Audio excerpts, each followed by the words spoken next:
Hello and welcome to an all-new episode of Anime Brain Freeze. We are your part-time pacifist hosts. I am John. And I'm 6cc. And when there's just too much cool anime to watch, we've got you covered. We're already neck-deep into summer season, but regardless, today we will of course give you our 2 cents on the new premieres we checked out in the sneak peek. And after that, we will return to the shores of the North Sea and discuss the second outing of the historical fiction Viking epic Vinland Saga.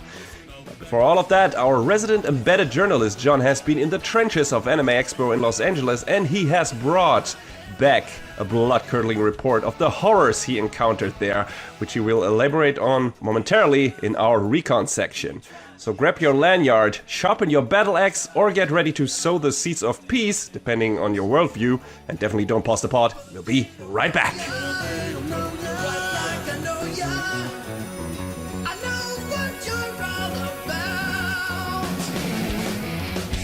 I think you're overselling me. I oversell everything on this podcast, don't worry. It's just part of the program. But yeah, I hit a couple of cons over the past couple months. A local one, which I went to last weekend. Played some rhythm games, bought some models, got some retro games. I didn't expect anyone to be selling import retro games at a local convention, which was pretty cool. But yes, the big highlight of the summer was I got on a plane and went to Los Angeles. Descent into madness.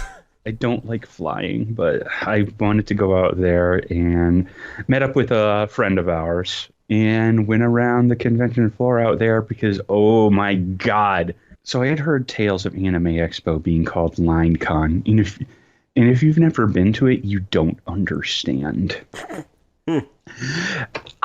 Naive me was like, oh, well, geez, man, I've been in Anime NYC. I've been to New York Comic Con. I've been to FF14 Fan Fest.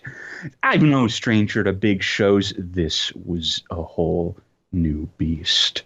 So just to get into the convention, on day one, there was a line that curled around 3 times outside of the convention center, past the Staples Center, because I refused to call it the Crypto.com Arena. Yeah, who would? Ugh.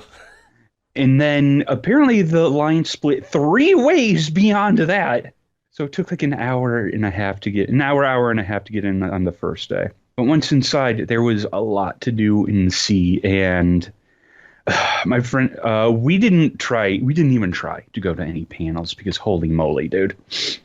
I didn't look at the schedule or anything. I don't know if I assume there were interesting panels there and some bigger creators because it's one of the biggest anime cons out there. Is it the biggest in the US? Right, it is. It's gotta be. Okay. If there's any bigger ones, I don't know of them, but maybe more prolific ones, but I don't think so. I think Anime Expo is probably. I think probably the 3 biggest cons here in the US are probably AX, NYCC, and San Diego Comic-Con. Those are probably the 3 biggest ones.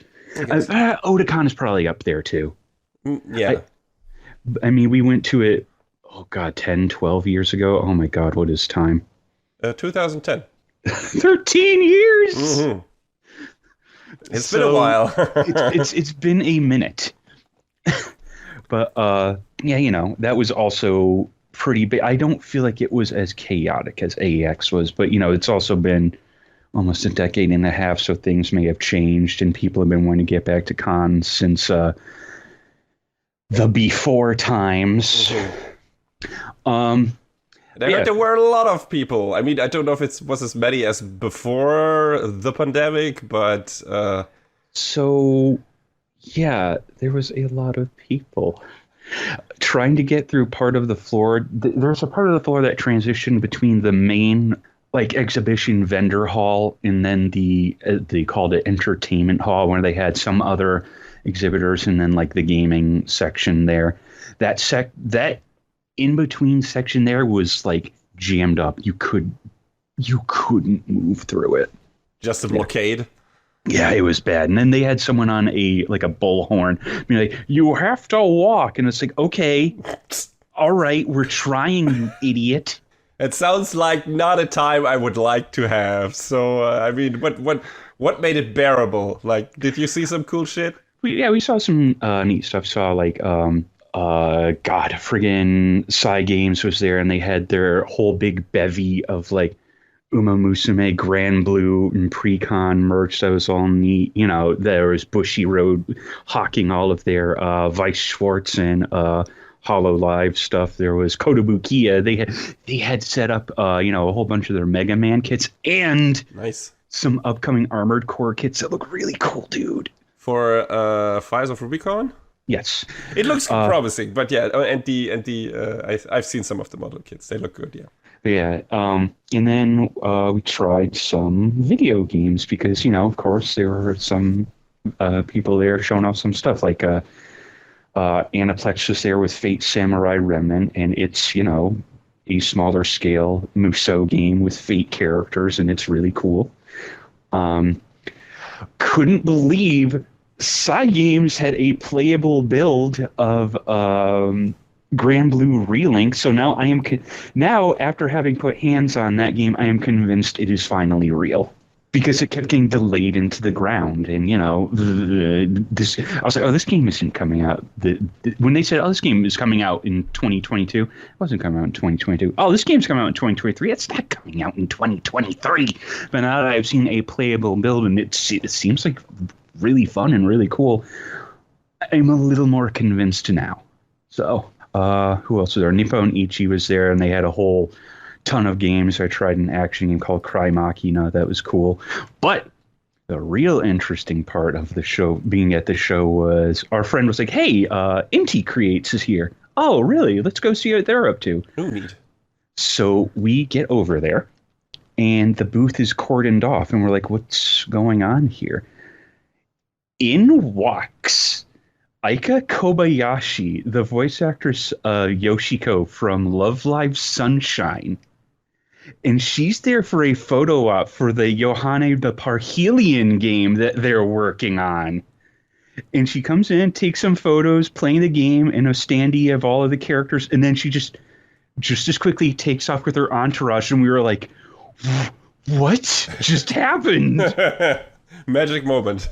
So that was really cool getting to see her. So there was like a 1 in a million chance. That was really, really cool. And then after good timing on you guys, I guess. Yeah, and then after that we tried the game out, and it's a really cool little like Metroidvania thing with all the girls from the show. And yeah, hey, it was a neat experience, and it's a cool game. I have actually never heard about it until now, so interesting. Well, here's the thing. Both the game and the anime adaptation were announced as April Fool's jokes, and now they're both real, kind of like what Arika did with Fighting EX Layers. Yeah.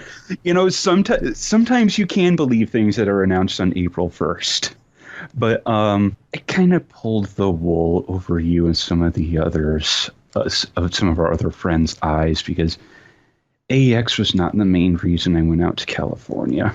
So y'all know there's this one VTuber I like to watch. Uh-huh.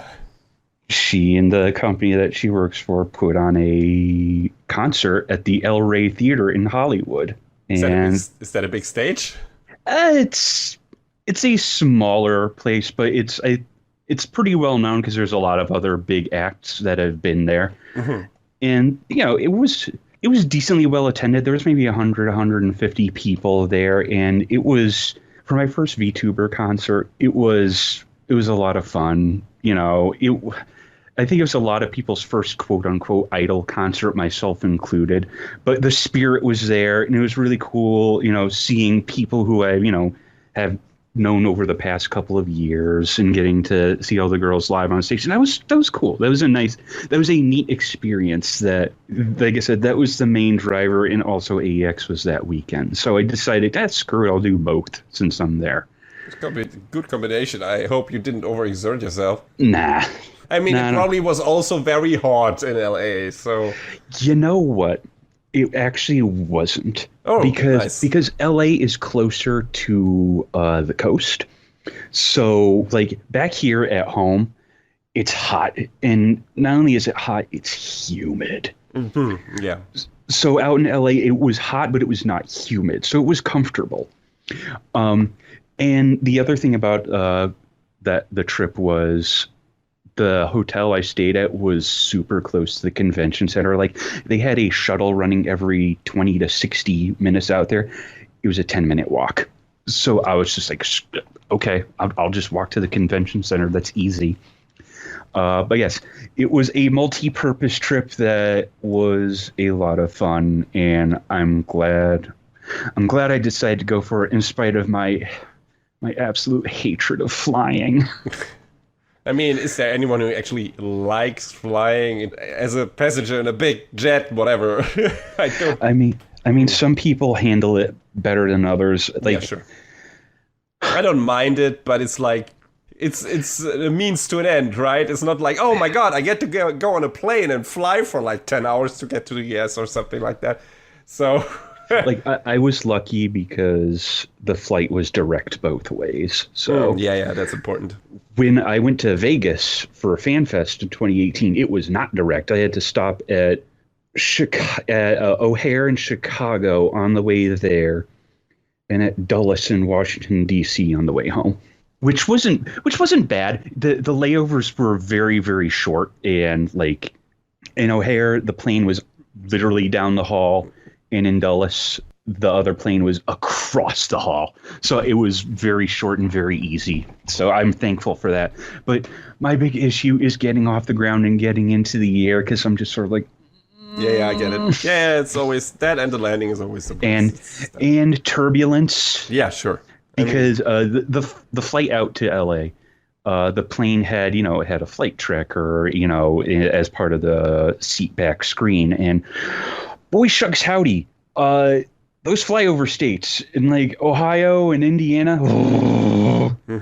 the turbulence over them was bad.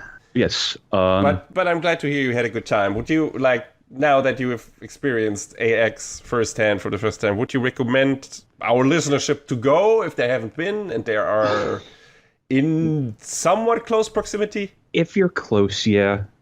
If it is not your first con, yes, I would not make this your first con. I would say please build up to AX before you decide to go to it. Train yourself with the smaller con. Yes.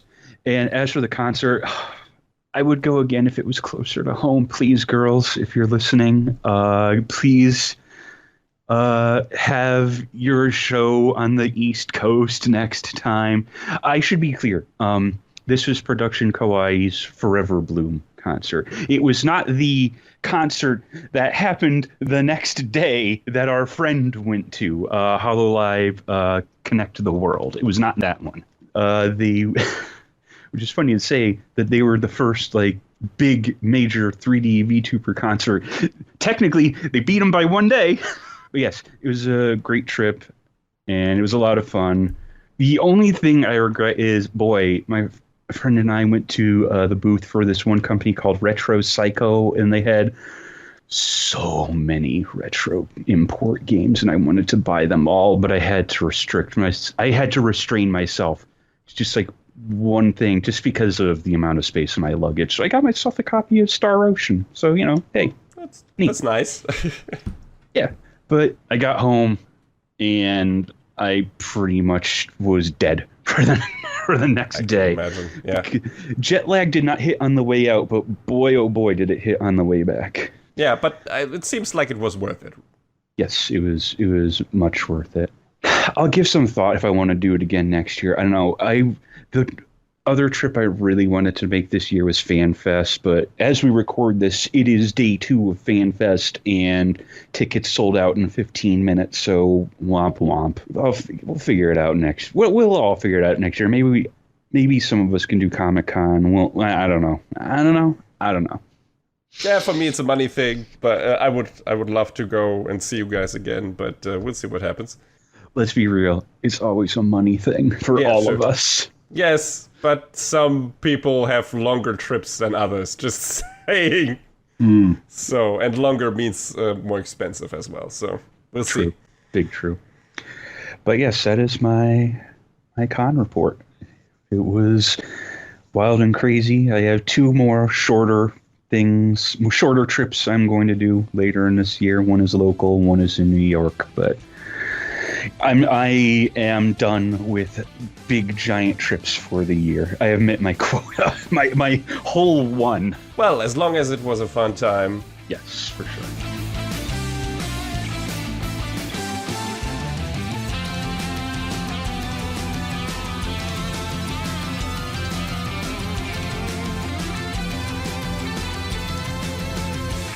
Alright, sneak peek time. It's summer anime season already.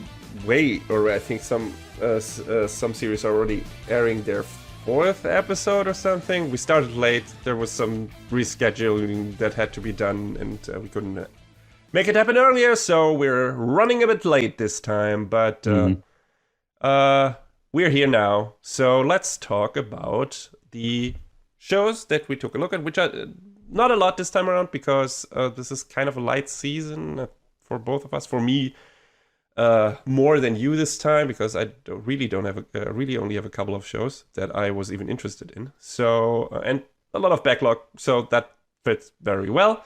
I also don't have a nope really, but I have a maybe that is bordering on a nope, and that is, let's just start with that. Oh yeah, for first-time listeners, of course, this section usually has our 3 categories: the nopes, so shows we don't intend to keep watching; the maybes, shows we might keep on watching depending on how they turn out in the coming episodes; and the keepers, shows that we are pretty sure we'll keep on watching. So yeah, my first maybe is, like I said, bordering on a nope, and that is the remake, reboot, whatever, new adaptation of Rurouni Kenshin. It's fine, but for me to consider sticking with it, this needed to be more than fine. I like the old show quite a bit, and that one is still very watchable, especially since most of its filler is concentrated at its last third. So after the Kyoto arc, you can just stop watching the show and switch over to the last OVA, which is depressing as fuck, by the way. But anyway, so even if they stick closer to the manga on this one, I don't know if that will make most of it better. The animation is serviceable, but it needed to be great to justify this version's existence, in my opinion.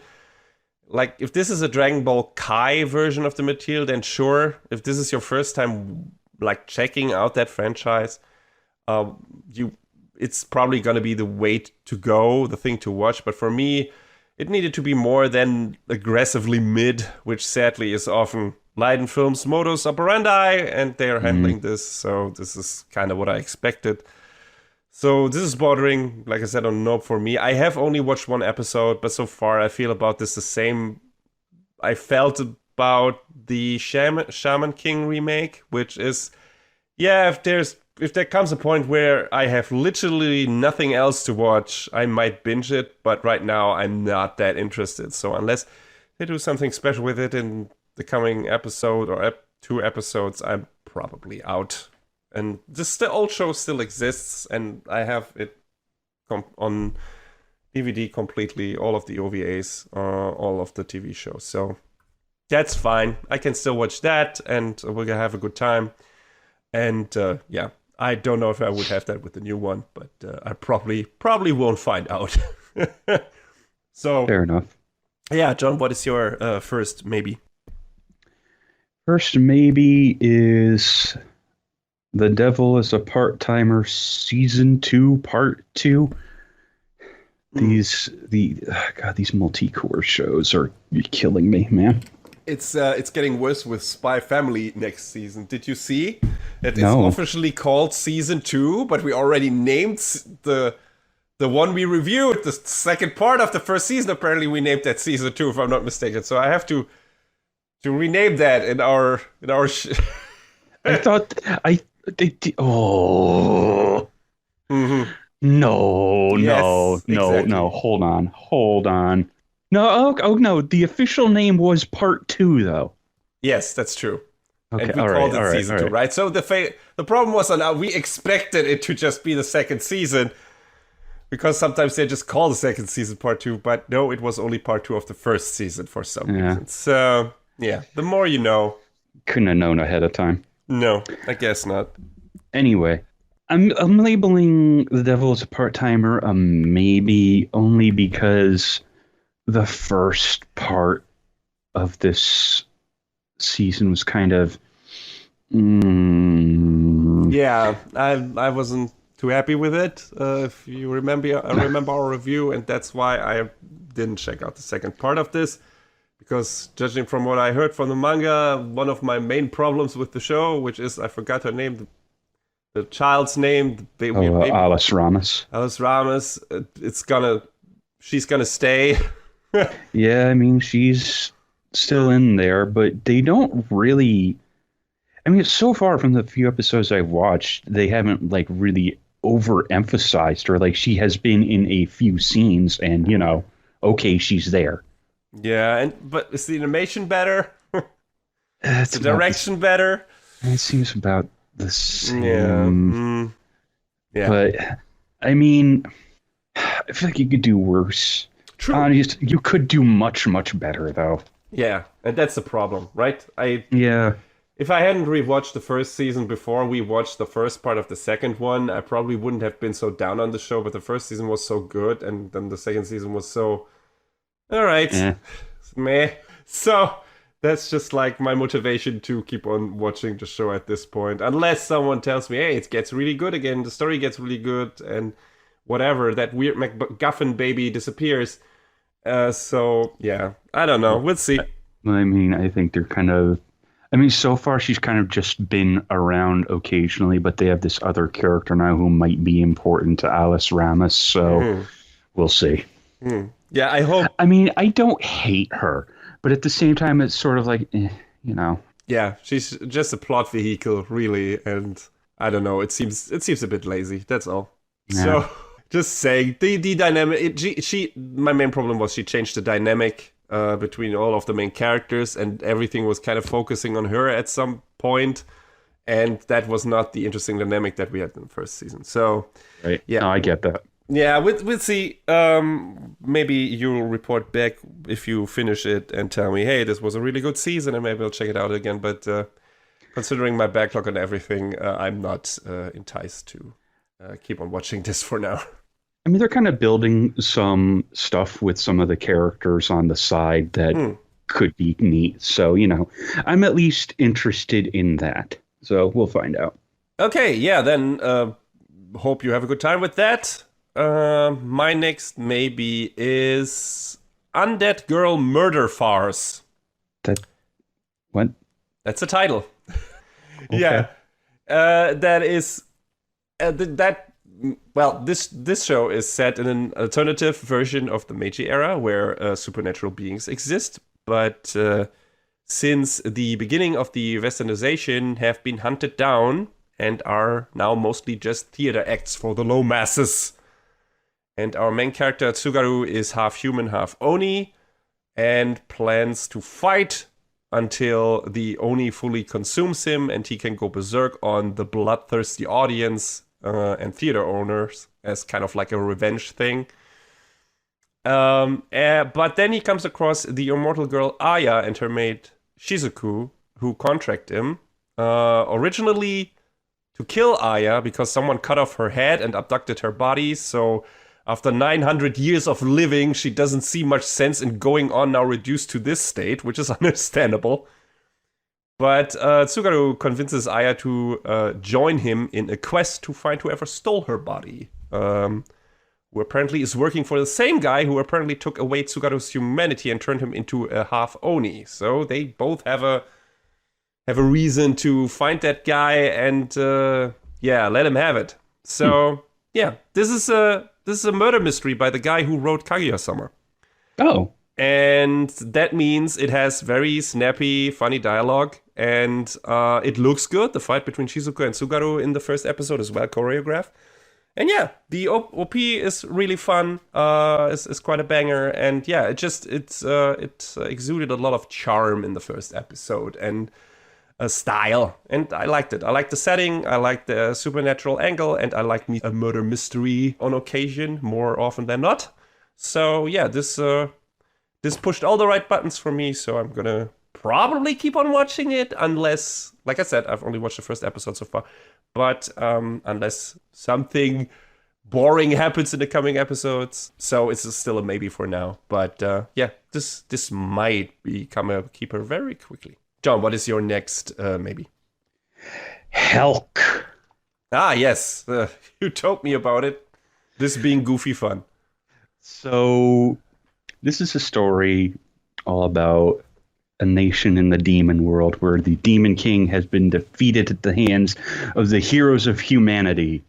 And now there's this competition being held for who will become the new demon king. And one of the 4 imperial heavenly lords, Vermilio, is in charge of this tournament. And she has come face to face with this human competitor. How did this human get into the demon underworld? Why is he here? What are his motivations? This big burly guy whose name is simply Helck. And he, for some reason, holds this grudge against the humans. He says with this big wide smile, "Let's destroy all of the humans." All right. And he is super fast, super strong, and he has this like deadpan attitude and this nothing look on his face most of the time. But he also seems like this pretty good-natured guy who's willing to get along with the other competitors and be like, he's there for the spirit of the sport. And Vermilio is just completely, totally undone by all of the things that he is able to do so well. And this is a stupid comedy show, but I'm kind of interested in seeing what goes on with this, because it's hard to do comedy, right? But in the first few episodes so far, it has been able to elicit laughs in some fun ways.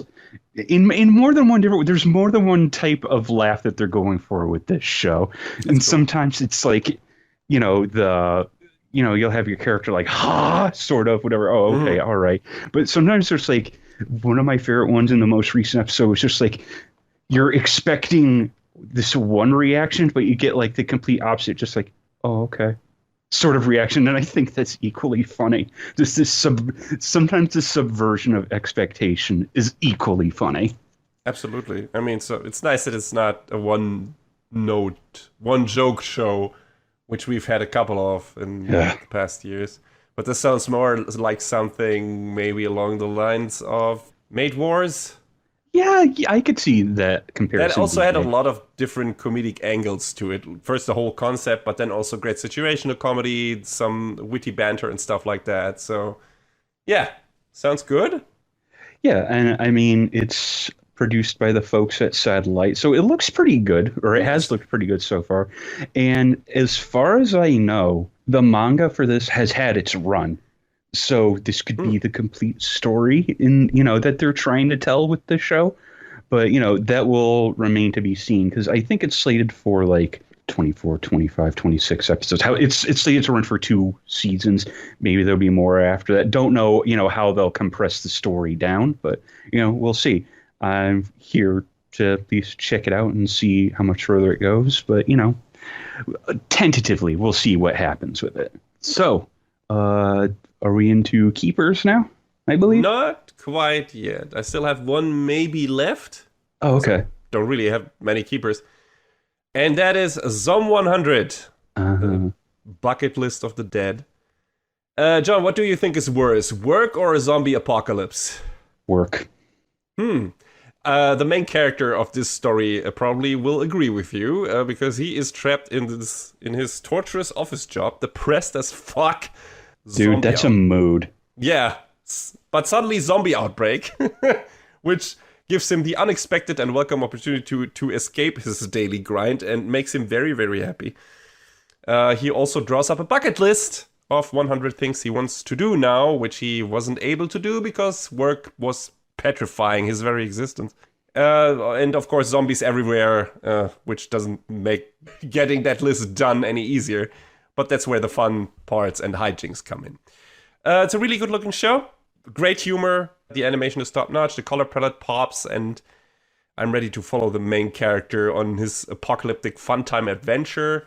I still a maybe because I've only watched the first episode, which was great, but I don't know if the actual bucket list thing will be as fun or as subversive as the first episode. So yeah, or if the animation quality will stay as good as it was in the first episode. But it looks really promising. And I've also read that the black company our main character Akira is working at in the first episode is a not so subtle reference to OLM.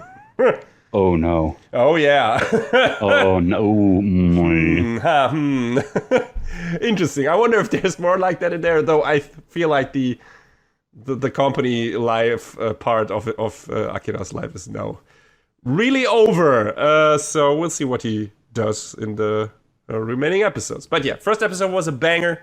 Definitely an eye catcher and everything, and funny and all that, and also a bit emotional. Like there's a moment when Akira realizes that he doesn't have to work anymore, and I was cheering for the guy. Like he's really, really. Like, it's this moment of relief and freedom where he's literally running from the zombies and realizes that everything starts to fill up with color, which was like everything was monochrome. Like the color palette was becoming more and more monochrome the more depressed he was getting because of the work. And then when the zombies attack, suddenly there are spots of colors everywhere, and suddenly everything becomes colorful again. It's great. Like, that's how you do visual emotion, guys, and yeah, it's good stuff, and I wonder how much more, what more the show has to offer. But yeah, the first episode was really fun. So yeah, for now maybe, but again, just like Undead Girl Murder Farce, this might become a keeper very quickly. Cool.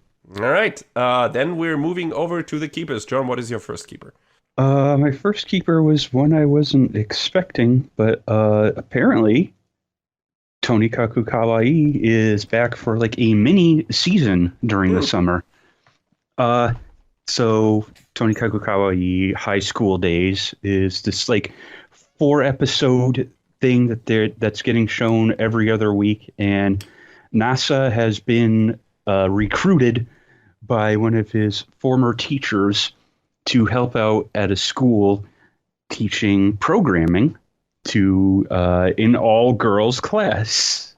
And, of course, you can make your obvious jokes, but NASA is still very loyal to his wife, Tsukasa, but Tsukasa is still, about the whole thing. And, interesting, there is a girl in class whose name is Kaguya.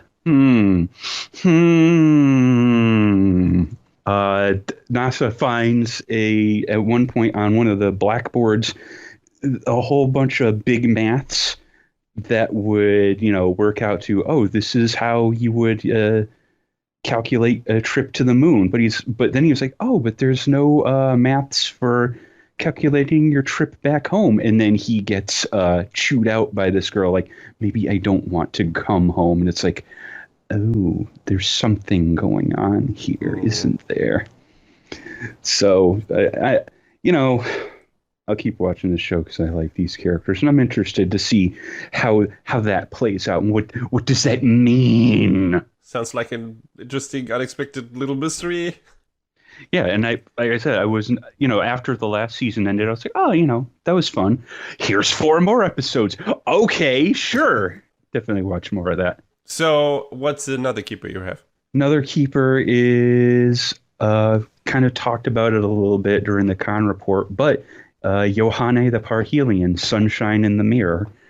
I don't think it's a secret that I like Love Live anymore, but it's been a minute since the girls of Love Live Sunshine have been around, so this is kind of a neat story where what if the girls lived in an alternate world where everything is like powered by magic, and each of them has like, they have a different job that they're doing, and the story revolves around Yohane, the main character, getting to know them in this world and what they do and becoming friends. And there might be some lurking threat in the background that's threatening their home of Numazu. So, that's it's neat to see them in a different setting with this different story and different character designs that are all really cool. So, was I was in it for that, but then, seeing how, it's being playing out, I'm like, hey, this is a nice alternate world sort of thing. Do the characters just look the same, or have the same names or whatever? Do they actually behave like their love life counterparts? They kind of have some of their mannerisms from the original show, and of course their names too. Their first names anyway.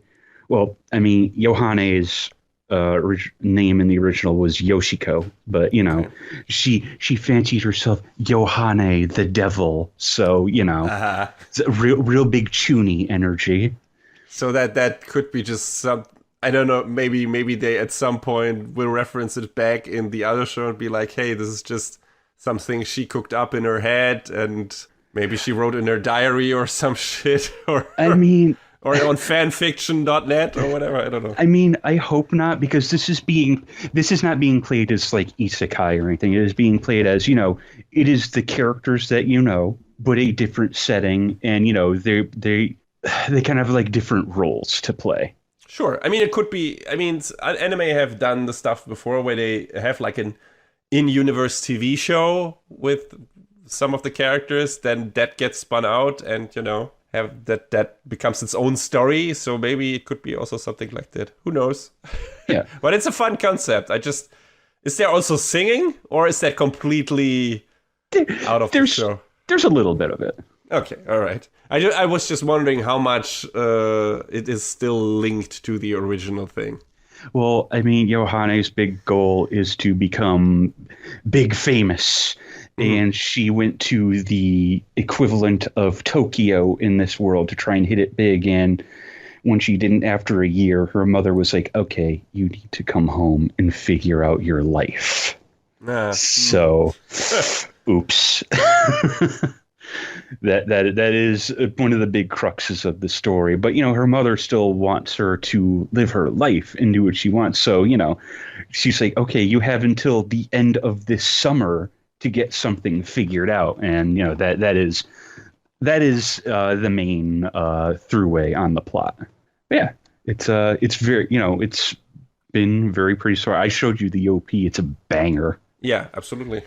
So I greatly look forward to spending more time with, what is ostensibly my favorite group of Love Live girls. So what do you got for keepers? One we share, I think, and that is the second season of Jujutsu Kaisen. Yeah, it is. Yeah, it is. You finally watched Jujutsu Kaisen 0, the movie, which I saw at the theaters, and I think you just watched it at home recently. What did you think about that before we get into the second season? That was... oh, man. That was pretty crazy. I said this to you, but I forgot what Mappa looks like on a movie budget. I don't remember if I've actually ever seen Mappa on a movie budget. I tried. Did you watch the movie? I feel like maybe I've seen it once or twice, but I'm having trouble recollecting now. But man, yeah, yeah. It's. I mean, also, Sang-woo Park was still the director of the movie, and fantastic job. Action scenes the same dynamic, and when all the teachers go all out, that was really one of the moments in the movie where it's like, holy shit. That was the whole movie theater kind of erupted when that happened, because everyone was just being a complete badass, and it was really nice. So all the people that we've mainly seen sitting around in the first season when there was that competition thing, and now you see them in full action, like, oh okay, all right, I get it. But yeah, it was also interesting because it was a prequel to the first season, and now we're going in the second season even back even further than Jujutsu Kaisen 0. Yeah. Because we go to the time when Satoru and Gedo, the kind of main bad guy of the show, were young students in the school, and were best buddies apparently. So, which was hinted at before in this previous season and in the movie, and we don't know how that turned out yet because the movie ends on kind of a ambiguous note there. Yeah. So, I mean, we kind of know how it ends because we know that Gedo is still around, but we don't know if Satoru let him go or someone interfered or whatever. So, yeah, we'll probably find out what happened there later in the in the season. But for now, it's like, hey, young Satoru, young Gedo, young Utahime, young Mei, and a bunch of other characters. Some of those we already know, some new ones and stuff like that. But it's really fun to see all these, or some of these characters we've known before now in their young rambunctious high school years, I guess. And yeah, it's there's some fun new lore stuff and everything. And whatever. It's Mappa, action, shonen show, whatever. It's a blast, and it looks really good. I mean, the director changed, and the show definitely looks different, but not bad by any means. Like, there's a lot of effort put into this, and yeah, I'm having a great time, and I want to see more of what happens. Big same. Kind of related, the local con I went to, there was a pair of cosplayers who were Yuta and Rika, but the girl who was cosplaying Rika had like this paper mache thing behind her of like her cursed form. Yeah, and I thought that was like a really cool way of showing that off. I was like, that's really neat, dude. Yeah, absolutely. Cool idea. And yeah, I wonder if we'll see Yuta again in the later part of the season. I think we already saw at the end of season 1. At the end of season 1, I think we saw someone else meeting him from our main cast. I don't know if it was Satoru or someone else, but I think we saw an older version of Yuta in a restaurant or something. So I think he will be in the season once we're done with this flashback arc. I hope so. It'd be interesting to see him again. Yeah, pretty sure. Which was my main reason to tell you, hey, watch the movie, because that seems like it's bringing up a lot of shit that might become relevant later in the show. I know, and I just put it off, but I did watch it before I watched the first episode of the second season. I made sure to do that. And it will be really fun to, like, because now the chronology is kind of fucked up, because you watch the future stuff, then you watch a flashback to the past, and then you go even further back to the past. So it might be fun to watch the show chronologically at some point. But yeah, for now, it's the big blockbuster shonen thing of this season, of course. So I'm all in, and as much as I was in on the first season, and that had some incredible moments. I can't count how many times I watched that fight of Yuji's fight against the brothers, right? Yeah. That was, oh man, and when the Cold Rain song hits, oh, so good. That was really, really one of my favorite anime moments in recent history. It was the choreography was a banger, and the song was a banger, and that whole scene was just peak shonen shit, and I loved it. So I hope the second season will have something that is as good. Yeah, man, I don't throw the word hype around a lot, but whoa. Yeah.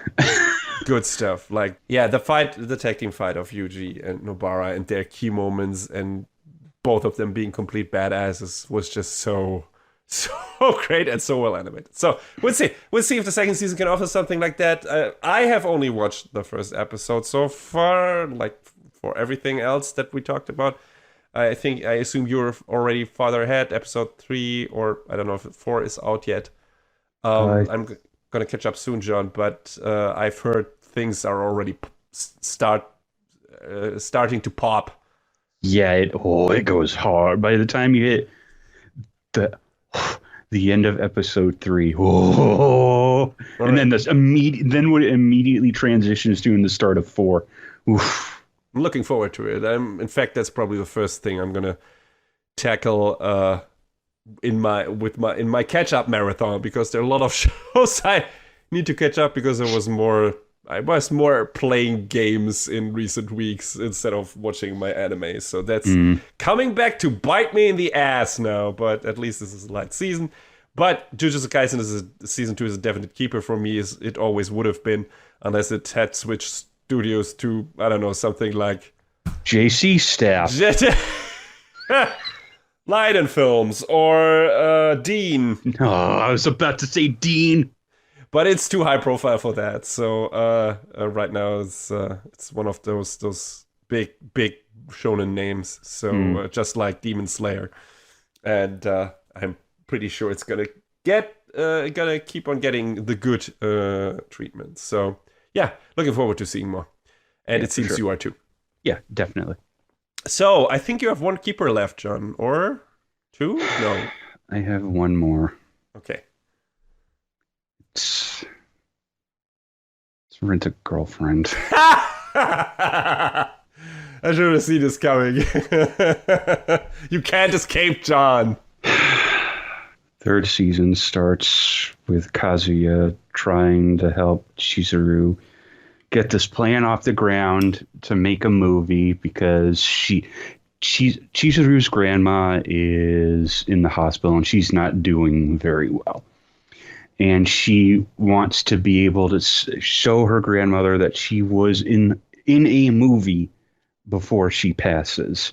And, you know, that's the big emotional point of this season. I mean, that seems kind of nice, and it is, but Kazuya is still an idiot. Oh boy, is he self-involved about this whole thing, or what is going on? I mean, the problem with Kazuya is he's so all up in his own head about everything, which mood. Mm-hmm. But you know, I give him credit. I guess he's trying. He's doing his best. He's, you know, trying to talk to people about getting the project off the ground. They're doing this. They start the story with this crowdfunding thing, and he's trying to, you know, bolster the project and, you know, talk to people who can help them get this going. And then one night when Kazuya and Chizuru are talking about their plan in their apartment, guess who shows up but Ruka, and that's a big to-do. And Ruka still insists that she's Kazuya's girlfriend, and she's begrudgingly helping them.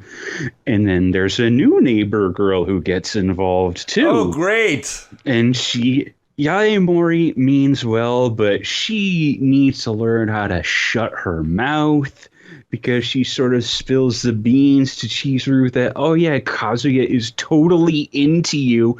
And when Kazuya finds out after the fact, he's like, what is actually the matter with you? I'm already exhausted just listening to this. So I wish you all the luck and stamina to survive this third season. The only reason I would call this entire series a complete wash, and I believe I've said this before, is if Kazuya were to get back together with his toxic ex.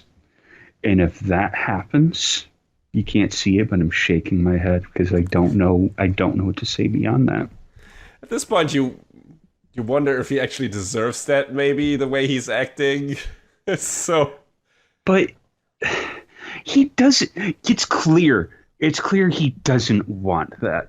But sure, if they somehow swerve the story in that direction, I'll just be like, bruh. Like, don't. Still amazing that it's a keeper for you, John. But hey. Listen, so was Sword Art. That's true. I don't watch a lot of things. This is one of two. Is there new Sword Art shit coming? I know there's a movie in theaters right now. There was two movies. Uh-huh. There was some quantity of movies, SAO Progressive, right, which tell the story, I think, from Asuna's viewpoint, which might be an interesting watch because I hate Kirito and I hate Asuna, but I hate Asuna at least a little bit less than Kirito. And then I think there was supposed to be a new series as well. It's details unclear. Details are unclear. But Rent a girlfriend is gonna stay in your life for now. That's what you're just trying to tell us. And apparently it's not going away. No, it's not. I can't wait until I get to the end of this season and they announce a fourth one. You know what? Hold on. I don't actually know if the manga is still going. I don't actually know that. I know there was a spin-off. The manga is still going!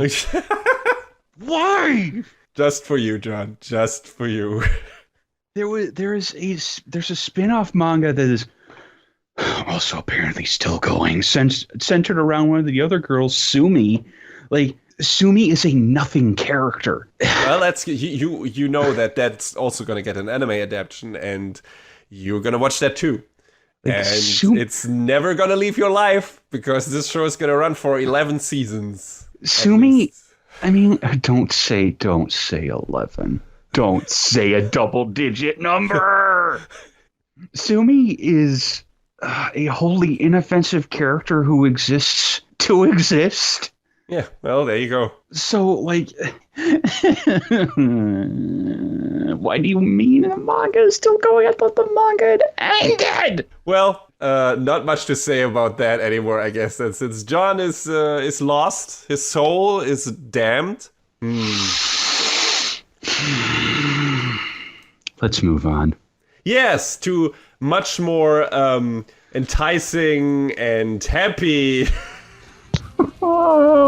positive vibes like death, war, slavery in our review of the Vinland Saga Season 2. Oh.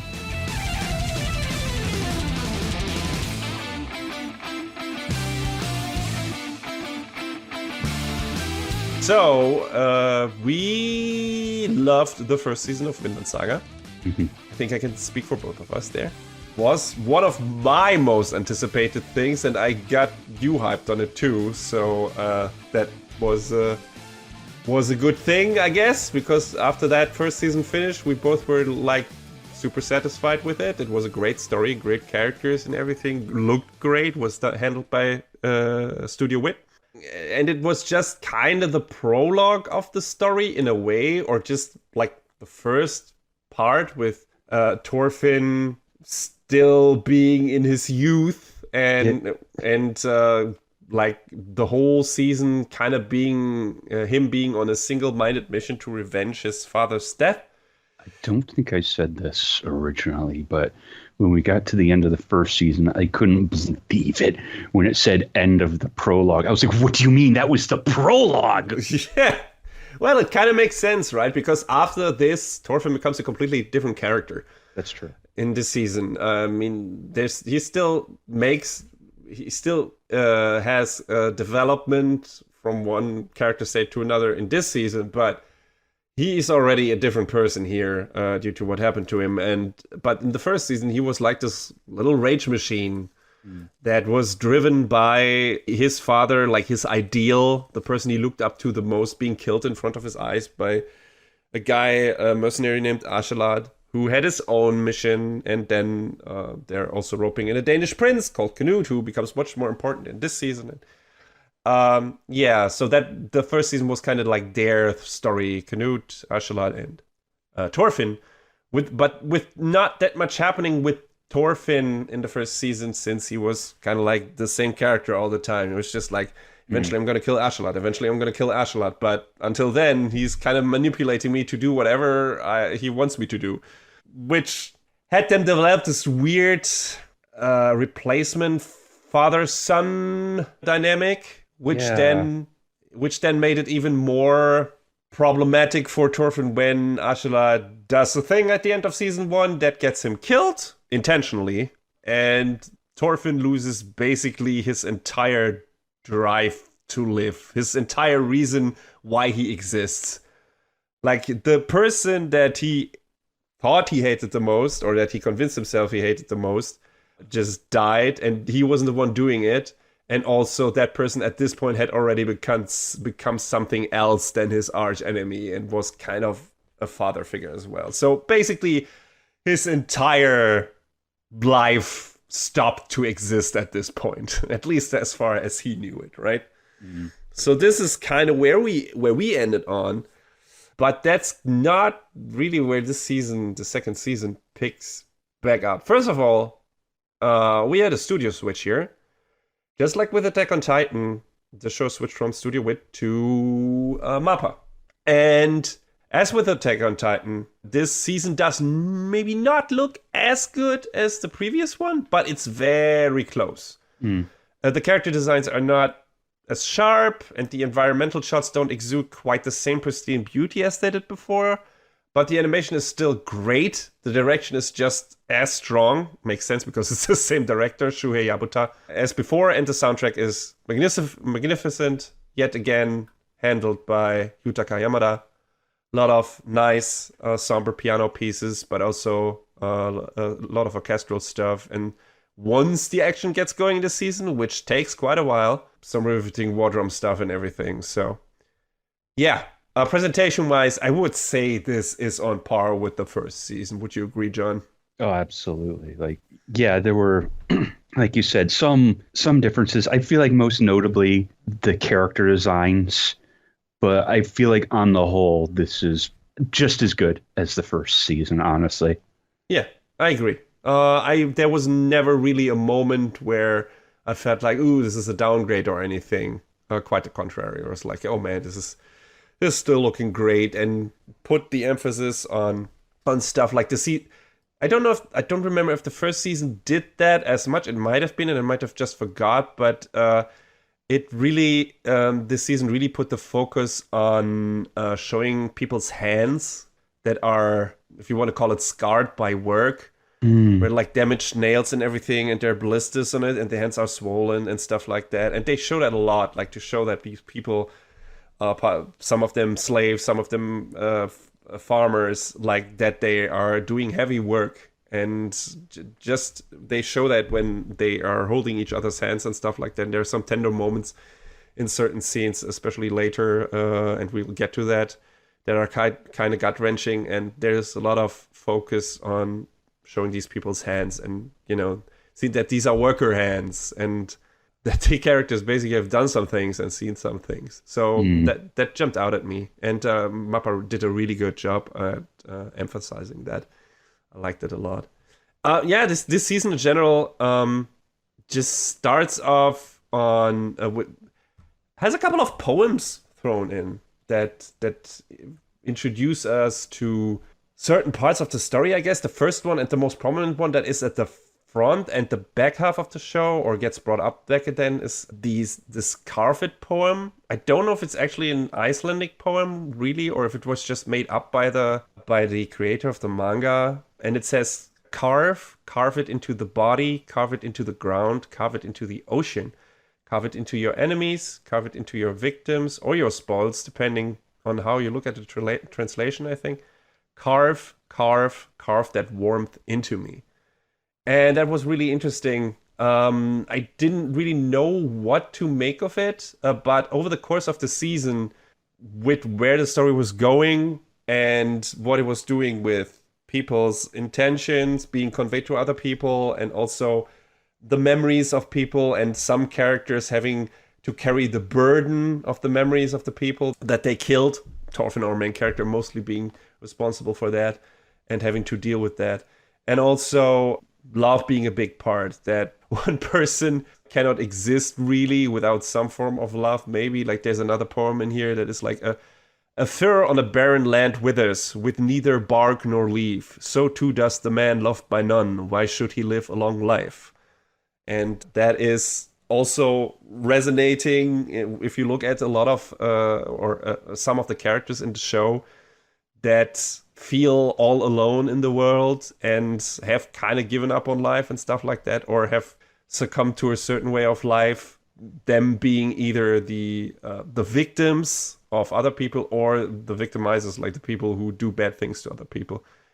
And yeah, it was really interesting. Like the show immediately was like, oh, okay, this is probably gonna be an even more introspective or contemplative season than the previous one was. And it definitely was that, because I think, John, for the first half or first 2/3 of the season, we don't really have any big action scenes, right? No, none at all. I mean, there's like something happens in the second half of the season. There is a cool hand-to-hand combat fight. But the first season was really action heavy. There were a lot of big battles. There were a lot of one versus one fights. But this one really is incredibly character focused from the get-go. And it's all about character development. It's all about establishing these new characters that we get introduced to in the second season and where our main characters are and whatever. And there's some fighting, but since the theme of this season and of Thorfinn's journey, as we find out, is learning how to not fight, it makes sense that a lot of the season is actually not about fighting. I wonder how many people who liked the first season because of the action, because there was like, there's a Viking epic and there's blood and gore and everything. Don't get me wrong, there's a lot of that in here too, especially in the last third of this. Probably even more so, more violent than in the first one in some parts.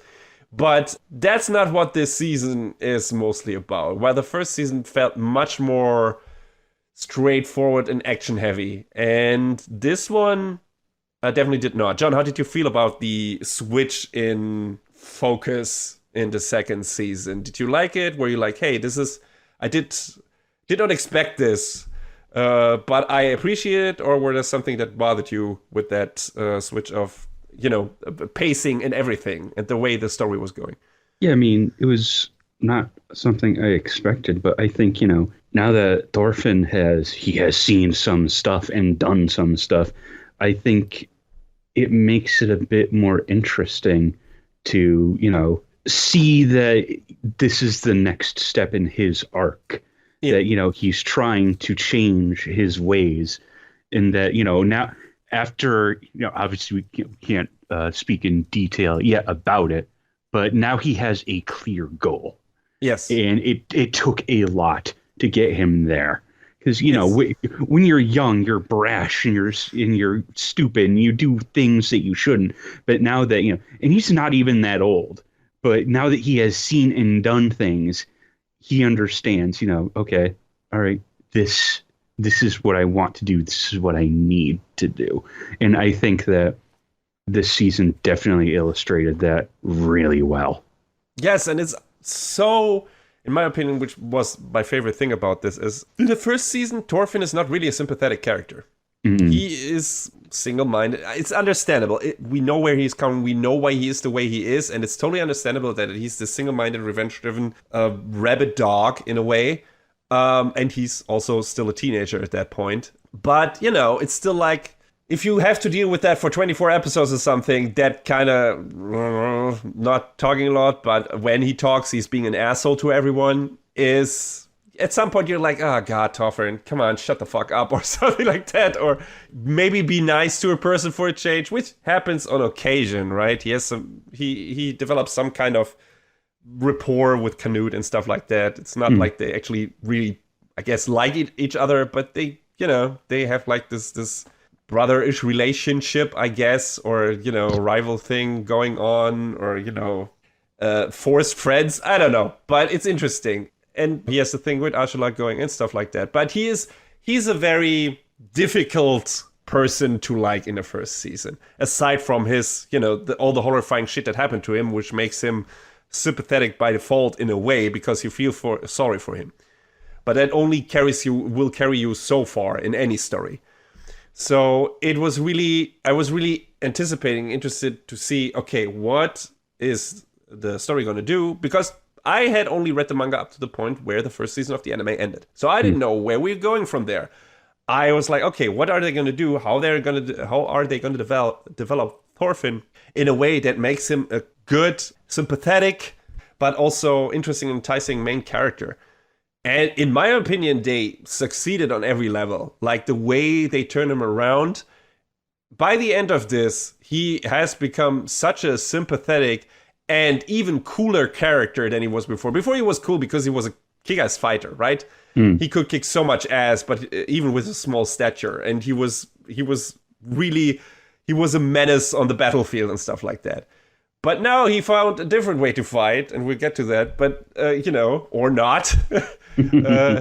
depending on how you want to phrase it. And there are parts in this story where it's like where he comes across as even more of a badass because he chooses a different path, and he becomes a super sympathetic, cool, nice character that you want to spend more time with in this show, which I didn't necessarily feel like in the first, all the way through the first season, where I was more interested in the story of the other characters because there was actually some development, like the Canute story, the Ashalat story, Canute's adopted dad story, and so on. So that was the more interesting part. And the first season wasn't really the season of Ashalat, and we said as much in our review of the first season. So he was kind of the ostensible main character there, with Thorfinn playing more of a side role. But this is Thorfinn's season and Einar's season, because he is the other most important part in this season, aside from maybe Canute, though Canute doesn't have that much screen time in this one, or as much screen time as I expected. He's still important, but the most important characters in this are Einar and Thorfinn. And who is Einar, or Einar? Einar is a young man who is sold into slavery when his village is raided and his family is killed. And he even by chance meets Leif in the beginning, who almost buys him, who is on the search for Thorfinn. But that doesn't happen. So he is bought by a farmer called Ketil, who brings him to his farm. And by chance, that farmer also purchased Thorfinn as a slave. And now they get basically matched together, and Ketil is like, hey, this is Thorfinn, he's gonna become your friend, and you're gonna farm this land, and once you have sold all the wheat and everything, and you have cut away all the trees and stuff and make this land farmable, you can sell what you have sown to me, and then you can basically buy your freedom. Which, hey, like it's a pretty good deal. That must be like the one of the most revolutionary attitudes during that time. I don't know if there were actually people who just bought slaves to free them. I don't know if that was something that was done in that time and age and whatever.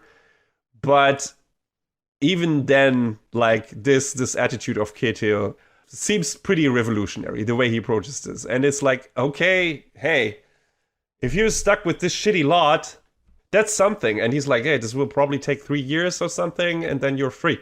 And he seems, judging from the people who work on his farm, he seems to be a man of his word. For all intents and purposes, he seems to be a very benevolent guy, master, who is like, he has 2 sons, but he also has a lot of retainers, and he has also had other slaves before who bought their freedom, and one of them stuck around, apparently, the guy called Pater. And Pater is the one who says, yeah, this is the real deal. You can believe the guy. He will give you your freedom if you actually make this land farmable and everything. So that's kind of like the first quarter part of the story, I guess, maybe? Ish, yeah. Ish, quarter, third, where Einar and Thorfinn become buddies and start to make this land farmable and everything, and get on the way to buy their freedom back and everything.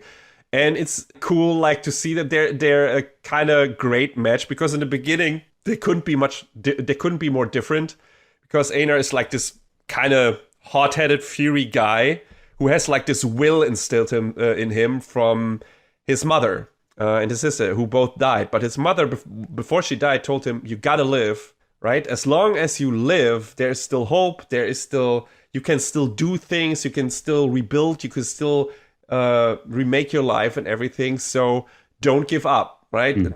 I'm paraphrasing, but that's basically what she told him. So that's the last thing he took away from his family, and that's the way he lives. Like, he is being like, hey, I'm not giving up, and he has like this fire in him.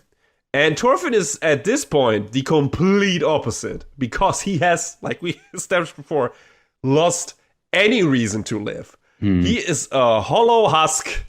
He has like this vacant stare in his eyes, where it's like he looks like a dead puppet or something. He does his things. He's like being considerate and everything. He was always a man of few words, but now even more so. And he's just doing his work, and it seems like he's just doing it because he's a slave and he's been purchased, and that he's been told to do that. Yeah, he just kind of exists day to day.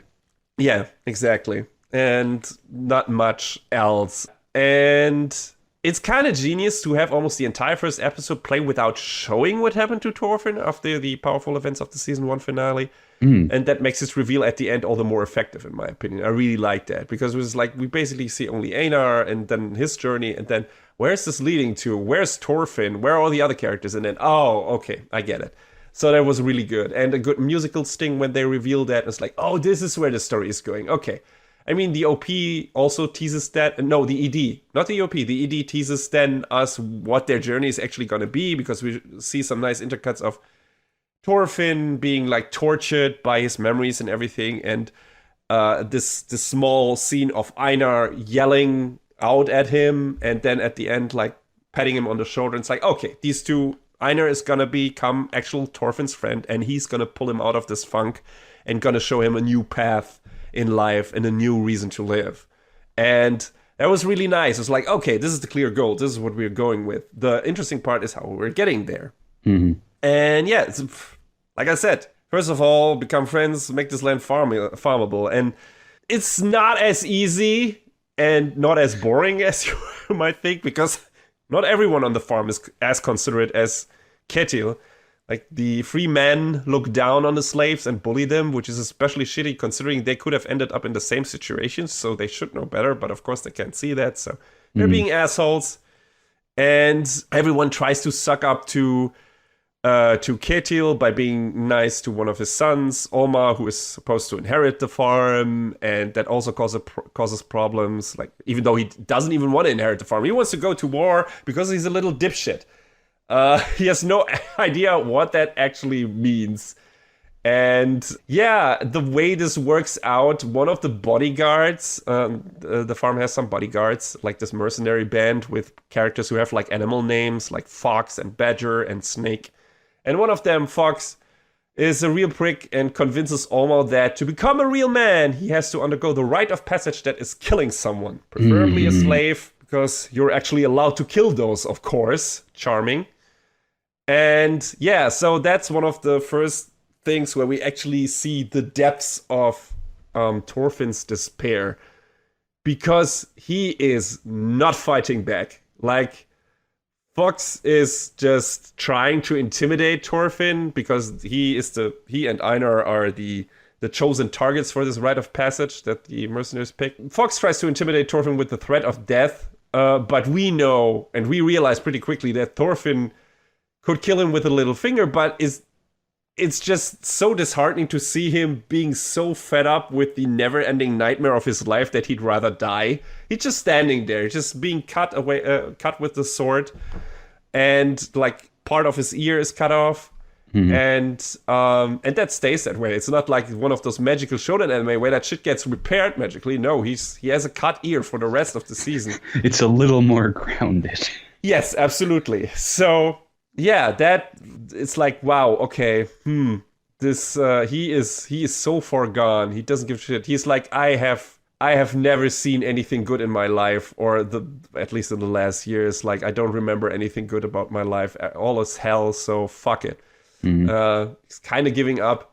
Only when the leader of the mercenaries comes in and takes a serious swing at him, like his body reacts automatically and is still trying to live by defending itself, muscle memory and all that, which was a cool scene. And you know, Snake is definitely one of the cooler characters in this season. He has his issues too, but he is also like, the moment he appears on screen, everyone immediately knows they fucked up. Like, all of his men are just like, oh shit, oh fuck. It's so great. Like, the face Fox makes, and you know, he gets punched in the face, which is also great. Yeah, but you immediately realize, oh, he is the real deal. He is like, and there's a scene later in the season that underlines that even more so. So yeah, he's one of the cool new characters. Potter is a good guy. And the dynamic between Einar and Thorfinn, like I said, is not immediately like buddy in the beginning. Like, Einar can't deal with Thorfinn being like this, you know, this some almost mute character. But also the problem is he finds out pretty quickly, I think because Thorfinn straight up tells him that Thorfinn was a Viking raider. that he was part of the raiding crews of the Danish that ransacked villages and that killed a lot of people. And Einar hates war, and he hates people that go to war. Like, for him, they're all monsters and irredeemable at this point anyway, and he just hates all of them, both the English and the Danish. So that's not limited, right? Because he got his village got attacked by both parties. His village got burned down initially by the English, I think, and then his family got killed by the Danish. So he hates both of them. He's like, all of the people who choose war are monsters, and I hate them all. So when he finds out that Thorfinn is one of those, you see there's an anger brewing inside of him that he doesn't know what to do with, and he doesn't know how to handle it. And that kind of culminates in a scene where Einar tries to strangle Thorfinn. Or doesn't try, he actually strangles him. And that's incredibly tense. Even if you know he won't go through with it, because that's not the trajectory of the story, the ED has told us as much. Which is, by the way, I love the first ED. It's a beautiful song, beautiful just animation and everything. Thought it was great. Second OP is also great, because it's another Survive Set the Prophet song. But anyway, you can feel how hard it is for Einar to overcome his hatred for warmongers. But since his raison d'etre is also completely different from Thorfinn's, he is in the unique position to pull Thorfinn's hollowed out soul back from the depths of despair and self-loathing. Like I said before, he's alive because his mother told him that he needs to stay alive and that there's hope as long as you are alive. And since Thorfinn has lost a single-minded reason to live with the death of Askeladd, the target of his lust for revenge, he needs someone like Einar who can show him a new path in life. And like I said, Einar doesn't go through with killing Thorfinn because it's like, this isn't it. And their relationship starts to change. And, he realizes that Thorfinn is tortured by his past deeds because he always wakes up screaming from nightmares and stuff like that. And more they come to understand each other. I mean, Thorfinn is not unsympathetic towards Einar. He's kind of like, whatever, right? Because he doesn't feel real much of emotions at the moment, at least not externally. But quickly Einar understands where Thorfinn is coming from, that deep down he's a good guy, and that just he was part of the circumstances and didn't know how to get out of those. And so Einar gets past his hatred pretty quickly. And there is this moment where Thorfinn puts it all out on Front Street. He says, since he's lost his hatred for Askeladd, he is empty. Like, he only knew life on the battlefield and doesn't know how to do farming or fishing. And Einar and another guy they meet, Ketil's father, Sverkel, who's like kind of still the leftover patron of this farm in a way, and helps our two main characters out. They let Thorfinn know that it's fine and he can learn new things one by one and people can change and start over. That is, if the world lets you change. So, yeah, it's pretty cool. At that point, like, the vacant stare in Thorfinn's eyes starts to disappear. And actually, this turnaround happened much faster than I expected. I think we get there when the moment is after when Einar tries to strangle him and doesn't, and then they get talking and everything. And that's when Thorfinn actually thanks him, and they start becoming friends. And I think that happens in episode 4? Episode 3, I'm not quite sure. So I was kind of surprised how fast Einar and later Sverkel get Thorfinn out of his funk. John, was that okay for you in terms of pacing, or was that a bit too fast? Did you want for Thorfinn to take longer to, become more of a human being again, or did that feel like natural? I guess for the sake of trying to move the story, it's better that it went fast, but I think, it would have made more sense if it took like maybe even a couple more episodes worth of time, just, for it to seem a little more organic. I don't know. It's tough though. That's a compromise you have to make when telling stories. You know what I mean? Agreed. Yes. And I mean, we can assume, because there was a time jump between the end of season 1 and this. Was it 1 year or 2 years? I'm not sure. I don't know I think overall it when they meet at the Canute at the end, I think he says it's been 4 years. So I assume it was 1 year between the end of season 1 and season 2. And then we get 3 years with Einar and Thorfinn on the farm. You can assume that in that 1 year, he was just like this hollow person for the entire time. So it makes sense that once a person that comes into his life that actually learns to care for him genuinely and starts to relate to him and everything, he would find a way to turn this around. I don't even know what... I think Thorfinn asked him, why do you always wake me up when I have a bad dream or something? I don't remember what Einar says. I think it's something... If it's something along the lines of, you seemed like you needed it or you were calling out or something, and I heard and I listened. Something along those lines, I think. And yeah, from that moment on, they start to become actual kind of brothers in a way. And that actually... The ending confirms that of the season, but we'll get to that. But yeah, just as Thorfinn needs Einar to show him a new life perspective, Einar needs Thorfinn to illustrate what ill-guided hatred can cost you. So they have like life experiences they can share with each other that enriches both characters and helps them to evolve. Because like I said, Einar is a hothead and he can get lost in his hatred as well, which becomes very important later in the season again. But also, you know, when he gets bullied by the free men of the retainers of the farm and everything, he is not... when they ruin the fields that they already sowed and everything, he kind of wants to beat the shit out of them, and that could get dangerous and stuff like that. And Thorfinn tries to intervene, and at the same time, Thorfinn is still being torn apart by the memories of the people he killed, and he has like this recurring nightmare where he kills a young boy that looks like Einar, where it's like, okay, this, I might have done that, or that's how he remembers it. Not that he actually killed Einar, which doesn't make sense, but that he killed that he helped kill families just like Einar's family. So he feels already guilty, even though he probably wasn't directly involved with anything that happened to Einar's village. So it's understandable that he has like this uneasy relationship with Einar at first, and it's like he is afraid of becoming his friend because he feels like he doesn't deserve it, because he's of the same people that hurt Einar. And yeah, that's totally understandable. And then we get like this stunning dream sequence triggered by Thorfinn punching one of the retainers after they have done shit to his and Einar's field and getting knocked unconscious as well. And he almost gets pulled into like this blood red sea of eternal strife that was his former life, or it stands for what his former life was. There is also, he has also like this vision of Ashalat, who tells him to face the people he killed and carry their memories as his burden into reality, to walk his new path as a true warrior, which is one that swears off violence. And yeah, that kind of becomes his new path after this dream, after he wakes up from this dream sequence, where it's like, okay, I want to try to not do violence anymore and not harm anymore, trying to become a pacifist in a way. And then it's all about, will this world actually let him follow the true pacifist route, or will he have to hurt more people to protect, for example, his new friend, Einar?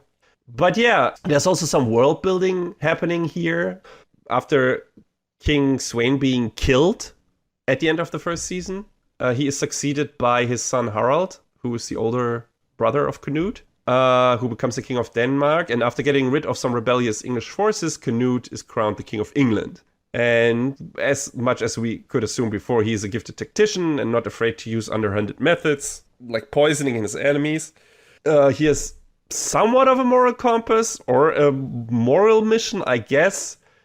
For example, he punishes pillaging soldiers from his own ranks by having them beheaded.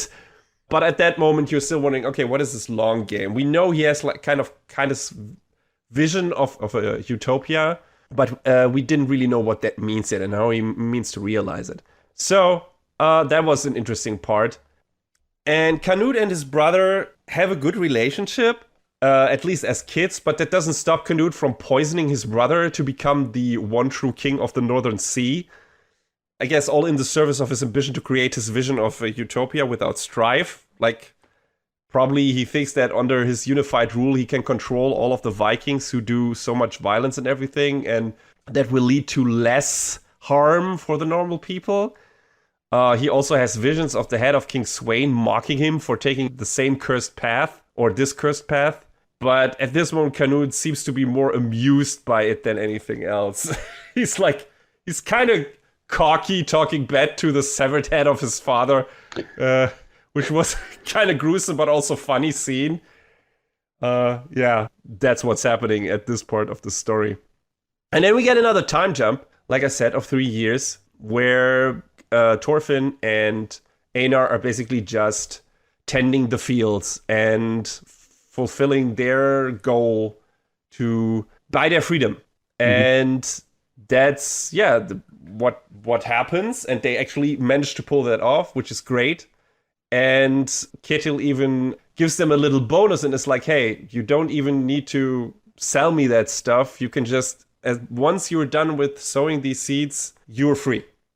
And if you want, you can stay. You can become my retainers and work on this farm. Or you can go wherever you want. Which is really nice, and they actually consider it, right? Because, hey, this is a nice place, we already know our way around here, and maybe this is actually what we want. Plus, Einar has a person on this farm that he is, well, let's call it, he's very much in love with her. He's very sweet on her. He hasn't made any advances towards her. It's more like admiring from a distance, also because there's some problems, because she's kind of like the maid of Ketil and becomes involved with him, and so that's problematic. But he really, because she's a fellow slave and everything, and he knows she doesn't have the same deal as they got. She can't buy her freedom. He considers staying on the farm, so maybe he can buy her from Ketil and stuff like that later, maybe. So there are a lot of things to consider for those two, but all of that is thrown in the goddamn garbage by Ketil and his 2 sons, Omar, the dipshit, and Torgil. We haven't talked about Torgil yet, who is like the complete opposite of his brother. And man, these names get samey. Torgil, Torkel, Thorfinn. Well, you know. Yeah, but it's, he's also Ketil's son and a seasoned warrior. And unlike his father, he's very quick to dish out violence. And he admires the lie of his father having been an unbeatable warrior in his young days. Turns out Ketil is a bit of a con man, because there is like this legend of this character called Ketil the Iron Fist, who is like this seasoned warrior, and just because Ketil has the same name, he assumed that role so people would admire him and listen to him and work for him and stuff like that. So he told the same lie to his sons, and of course Torgil wanted to, be like his father, and Omar wants to be too, but Torgil actually, became that fake version of his father, which is not really his father. He became the version of that story and became like the seasoned warrior who's just lusting for like the cliche of the Viking we've seen in season 1 so many times, who's just out for war and violence and wants to kill people left and right. But yeah, Ketil actually, on the other hand, abhors war and violence, at least he says as much, and can barely bring himself to punish 2 kids who were stealing from him. That couldn't be much more different in a way. And Omar is like, he's trying to be like this warrior, but he's so bad at it, like he can't swing a sword properly and everything. So all of these 3 meet up at a place where they're supposed to meet King Harald, and Ketil is bringing presents and everything, because he has kind of made an arrangement with King Harald, who is supposed to protect his land, and he wants to strengthen that relationship and so on. But then Harald dies. Why? Because Canute poisons him. This has to stop. Yeah, so that he can become the true king of the North Sea, as I said before. And I was wondering how the stories of Canute and Thorfinn would actually intersect again. And in episode 11, they finally dropped the other shoe. In order to keep his stationed forces of soldiers funded, Canute intends to requisition farmland to reap its profits. And one doesn't have to be a genius to guess which particular farmland will be affected by that decision.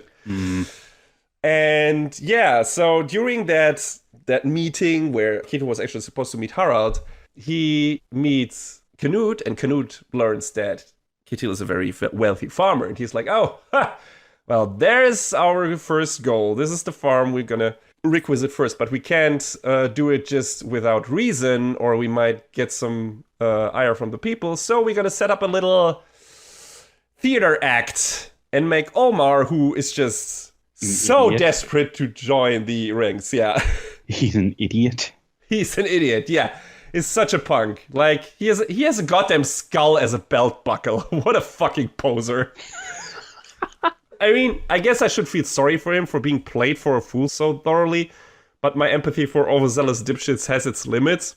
At that point, I felt really sorry for Ketil, though, because one of Canut's men orchestrates a fixed fight that Omar gets to win by killing the person. And Torgal doesn't seem in on it, but he unknowingly helps to move the plan along smoothly. And man, the way he dismantles the other guys is some of the most violent stuff the show has offered so far. Mm-hmm. It's especially jarring considering how action-heavy the first season was overall.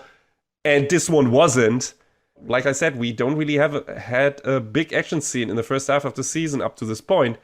And then we get this slaughter fest where Torgil just kills all of the king's guards.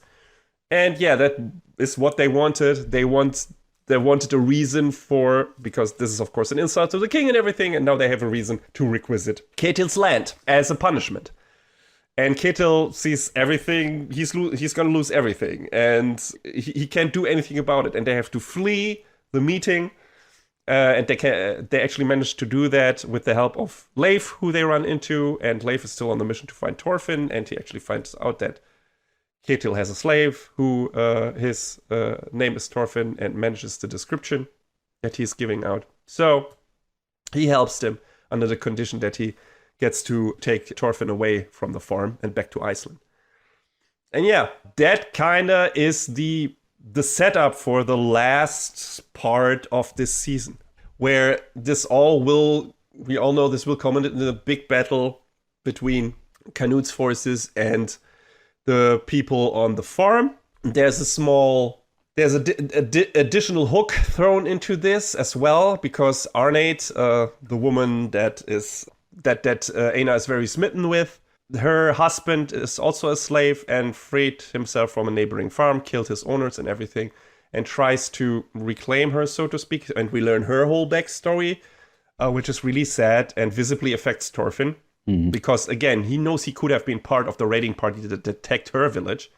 You see that on his face immediately. And she is torn between the love for her husband and wanting to give her new child, which is, of course, Ketil's child, a safe home.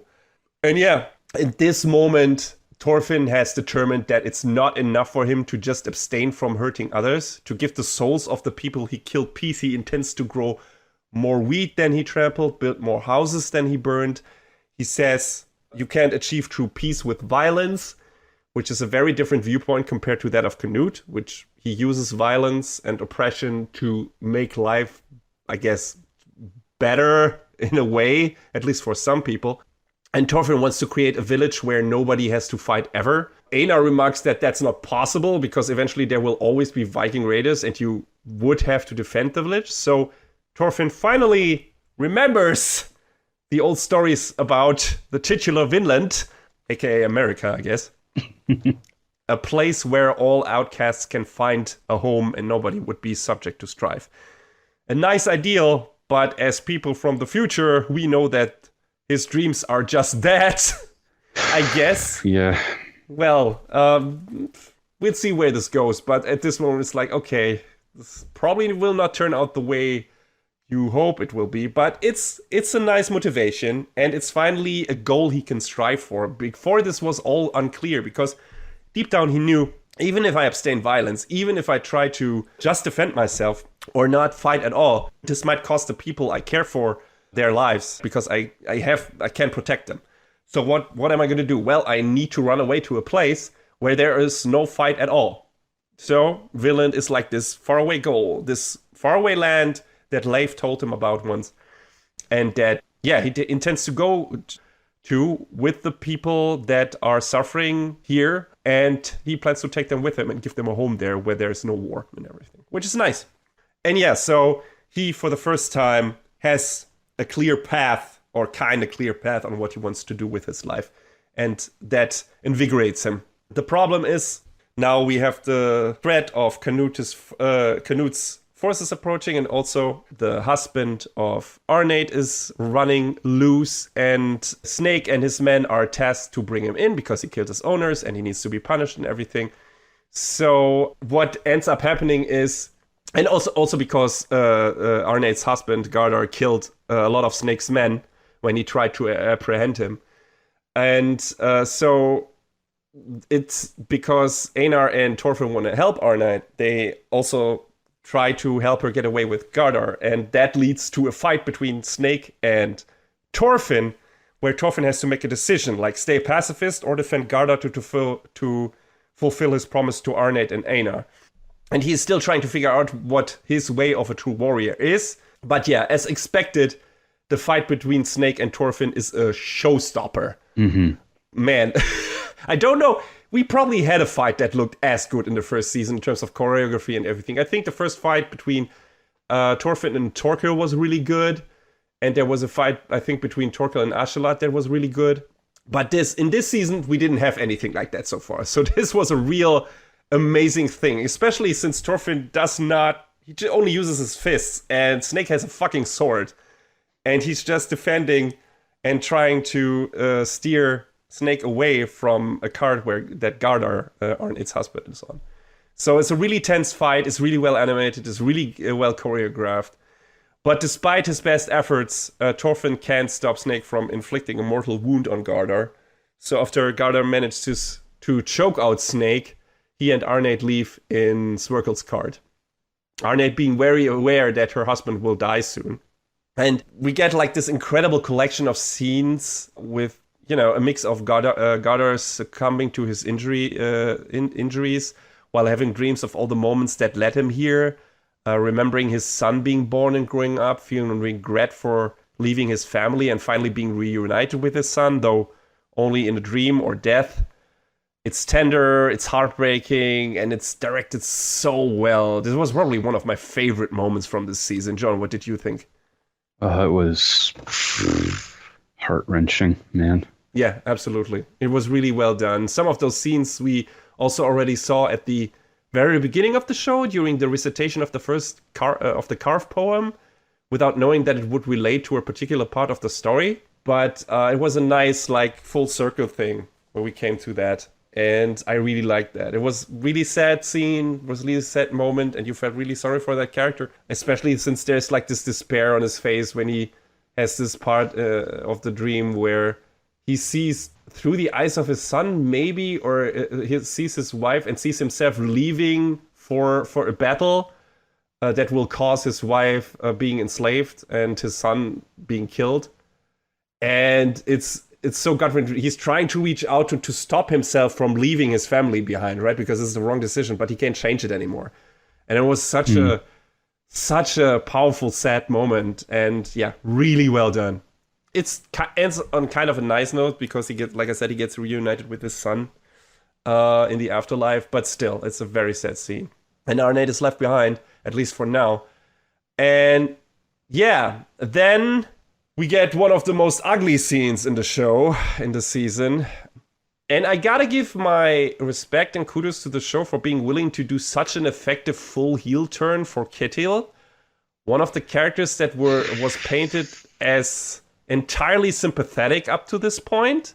But as the show has already established, he is a weak man. And just like his father said, the more you have, the more can be taken away from you. And in the face of losing all that he has built, after having already suffered the loss of the woman he loved as a young man, he goes off the deep end and unleashes all his pent-up aggression, fear, and feeling of impotence on Arnate. Because he feels betrayed by her, because, he heard that she tried to run away with her husband. But there was a reason for that, because, she remembered their good times, and she was hoping that could happen again and everything. So it was not an easy decision for her. But he doesn't care. He only sees her betrayal in a way, and he's beating the shit out of her with a stick, not even considering to spare the child in her body because he doesn't believe her words anymore. He doesn't believe it's his child. He doesn't care. Yeah, it's a very ugly scene and hard to watch. Yeah. But in hindsight, it was to be expected that he'd completely fall apart under the pressure of everything that happened to him in the past few episodes. That's the person he always was. And it also serves as a reason why the fight against Canute's forces would actually happen, because now Ketil is hellbent on not letting any more of his property being taken away from him. And yeah, it was pretty well done. Was definitely not an easy scene to watch. And it makes him a completely unsympathetic character at this point. You still understand where he's coming from, but he's like, wow, you fucked up hard, and this is a real piece of shit moment for you. And I guess the only part that is good about this is he has to live with that memory for the rest of his life, because he really loved Arnate for a while there. At least that's what it felt like. She was like his haven, the only person he could tell to that he was a weak person, that he was afraid of violence and war and everything, that he isn't a fighter. That's probably also the reason why he felt so betrayed by this. You know, he lost his whole farm and everything, or is about to lose his farm and everything, and then he loses the one person that he confided into that knew the real person, but then he just lost it. Which doesn't, not excusing his actions, not at all. He's a piece of shit for beating her, but you know, again, it's understandable, and now he has to live with beating and eventually killing the person he loved. And yeah, that's probably, in spite of being married himself. Mm-hmm. Yeah. Let's not forget that he's also unfaithful. So yeah. I mean, his wife also seems not to be a nice person. So she doesn't seem to care. She only seems to care about being rich as well and stuff like that. I don't know. She is more of a one-sided character. I mean, she gotta feel hurt for him betraying her, right, and not being a faithful husband. But she also doesn't seem to be a nice person, so whatever. Yeah. Not saying that she deserves an unfaithful husband, but still, it's like I feel nothing towards her and her fate in all of this. Yeah, she's such an insignificant character, but just the same. Yeah, so this after this ugly scene, things are gearing up for the big fight, and we get this reunion between Leif and Thorfinn, sadly off screen, kind of, because when we see them together, they have already met again, and you know, it's still cool, it's still warm feelings and everything, but it would have been a nicer, warmer beat among all the misery that is currently unfolding if we had seen them actually meet each other again, and Leif being like, oh God, I finally found you, right? Which we don't see. We seem like, hey, I couldn't believe that it was actually you because you look so different, but you're definitely your father's son and everything. So and you have grown. So there's a nice moment between the two, but it's not like this tearful, hey, reunion. We get that later, and that's very fulfilling. But you know, I would have liked to see that also between them. But maybe also they didn't do that, so the other reunion we get in the last episode is more powerful. Who knows? But yeah, this is just something that stuck out in me. Still a nice moment. Then the big fight happens. Snake knows that Ketil is a con artist and not the real Iron Fist Ketil, but he'll fight regardless to convince him that they can't win. He's like, we have to engage with Canute's forces at least once to make Ketil realize that he can't win this. He has to surrender. And it's kind of heartening to see his men be loyal to their commander, even though it's a losing battle. The problem is he hasn't accounted for Ketil being so far gone at this point and being just completely stubborn and brain dead and being like, no, my farm is mine, right? He doesn't see that his forces are completely outmatched, even though they have more people. All of these are inexperienced fighters. And Canute has his King Guard and the fucking Joms Vikings. So that is not something you want to mess with. And the battle goes as expected. Ketil buys too much into his own hype as being the Iron Fist, which he's not. And, you know, his ramshackle forces have no chance against Canute's forces. So, Thorfinn, again, to show that both these characters are important to each other and to the development, Thorfinn protects Einar from becoming part of the cycle of hatred and revenge by stopping him from killing Ketil in a fit of rage over Arnate's death, which was, I guess, a really important scene because, like I said, Einar always a hothead, and this might have gone wrong, but Thorfinn is like, hey, don't go down this road. I know this road. It doesn't do anything good. It's not gonna make you happy. It's not gonna make you feel good if you're taking that revenge, and the hole is just gonna be bigger in your life. So just don't. And it ends how it ends. Basically, a lot of people from Ketil's forces lose their life. He loses consciousness and almost gets killed by Einar before Thorfinn intervenes. But then it's like, hey, things like, you gotta surrender. His wife doesn't want to. But the current head of the farm is Omar. And after meeting Omar the first time at the very beginning of the show, I wrote down in my notes, Omar seems to be a dumbass, but maybe he'll surprise us. Surprise he did. Yes, unlike his father, he is able to admit to his fear and weakness in spite of the macho doctrine of the Norsemen. And he takes responsibility for playing his part in causing this clusterfuck.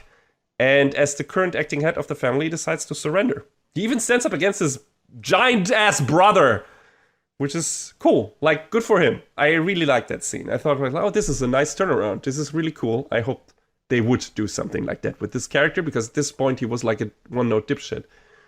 Understandable, because you know where he was coming from. He just wanted to be like an image of his dad that it wasn't true.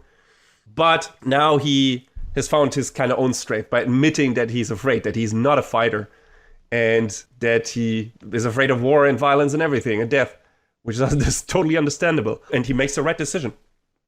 Thorfinn is not like, he's not even part of that conversation, I think. But he makes his own decision. He's like, I'm trying to go to Canute because we know each other. And I'm trying to convince him to not take over the farm, to not requisite it, and not to put Ketil and all the people on this farm into exile. And his way to do this is he tries to have a conversation with him. Canute's men won't let him. And Canute doesn't seem, even when his right-hand man, Ulf or Wolf, I don't know what his actual name was in the show. I think I saw both in the subs at some point. Yeah. One time I saw Wolf, one time I saw Ulf. Both make sense, but I assume Ulf. But yeah, he even tells him that a guy named Thorfinn is there. But Canute is like, nah, I don't need to see him. So it's like, I was wondering, is he like afraid of him in a way? Like that, because he hasn't achieved his goal yet that he said he would achieve to Thorfinn or whatever, or because Thorfinn was the one who gave him the scar under his eye. I don't know. That was interesting. But yeah, Thorfinn kind of encounters the Kingsguard of Canute, who won't let him pass and try to beat the shit out of him. And then he finds out that they're betting on how many hits he can take before he falls. And he's like, hey, I'm going to get in on that bet. And they're like, hey, if you can stand the punches of this hulking giant draught, like 100 of those, and are still standing, you will get an audience with the king. And yeah, Thorfinn takes the phrase, turn the other cheek, quite literally. Yeah. 100 times. Or 99. And yeah, he gets punched, and he gets even almost knocked out at some point because he's distracted, even though he knows how to take a punch from his war experience and everything. He knows how to twist his body and everything to lessen the impact. But Einar come and I think, I don't know who the other guy was, probably Snake, who tried to convince him, no, what are you trying to do? We tried to solve this by conversation, and it's impossible. And Thorfinn, there's this moment where Thorfinn, after almost being knocked out, gets up and is like, you haven't tried everything yet. Have you really tried everything yet? Have you really put your all into it? And he taunts Strahd into continuing his barrage of punches up to 100. I think at that point they're only at 24 or something. And it's one of the most epic moments in the show. And it's just a guy having beaten the shit out of him and still standing.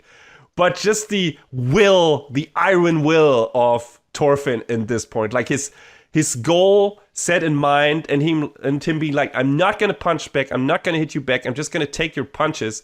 But I will survive this. I can take this punishment. I can make the sacrifice. Was such a badass scene. As badass, or even more badass maybe than the fights he had in the first season. It was so cool. John, what did you think about the scene? Man, I think you said it best with turn the other cheek. But man, it was harrowing, because especially after he takes that one like clean hit, and you're like, is he gonna be able to do this thing, or is the message that he has for Canute not going to be able to get delivered. And, well, that's the end of, everyone on the farm, including himself. But he does it. And he gains... Everyone was mocking him in the beginning, right? You're so small, and what Canute, that's bullshit. You never met him, and the thing that you were part, that you traveled with him for a while was a lie and everything. But by the end, after he takes these 100 punches from this incredibly powerful warrior, it's like everyone is like, holy shit, that guy's for real. Like Drott kneels down before him, is like, I'm sorry I mocked you, like you are an actual true warrior. I can't beat you. This is incredible, right? It's such a cool, validating moment. And he did do it by not fighting back, right? He just took it. And he just was the bigger man and was able to withstand that. And that was fucking cool. And then he just walks off with his face swollen basically everywhere. It's like, well, Einar, follow me. We're gonna have a talk with the king. You probably have some words for him as well. Come on. It's so badass.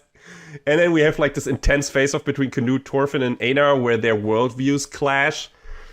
And yeah, basically everyone is putting out what they're thinking on Front Street and throwing it at each other's faces. Canute is like, hey, I have a plan to become the sovereign king in this part of the world and making things better that way.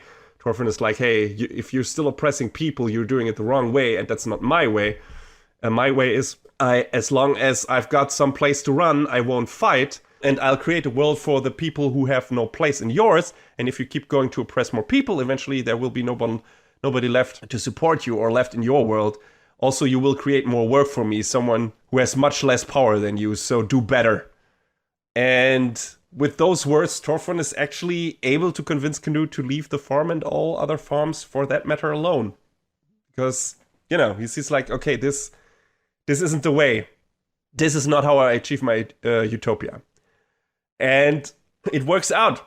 Canute has to dissolve his station forces, but instead of rising up, the English nobility takes this as a showing of trust and pays it back with Lloyd to Canute's reign. So Thorfinn did that. And that was really cool. I mean, that's not how it happened in real history, let's be honest. I'm pretty sure, I haven't read up on it, but I can't believe that this is what actually happened. I don't think so.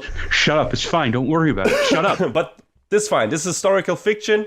And in terms of how these two stories of these two characters were set up and what their different viewpoints on the topic of war and how to make things better for the people in their country in their own way are, this is a valid conclusion. And this is an interesting part, how they wrap up that part of the story. It doesn't necessarily have to mean that they won't meet up again, but also after this, maybe Canute doesn't play as much of a big part in this story anymore, because he has done his part, now he's the king, but, doesn't try to do as bad of shit anymore, and Thorfinn's gonna try to fuck off to America.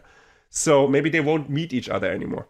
So, who knows? But it's a real interesting new status quo. And we get a nice kind of epilogue of 2 episodes, like the farm is saved, but Thorfinn and Einar leave with Leif for Iceland. And there's this great scene where they're shaking hands as brothers in front of Arnade's grave and vowing to build a place without war and slavery in Vinland. And it's a powerful moment.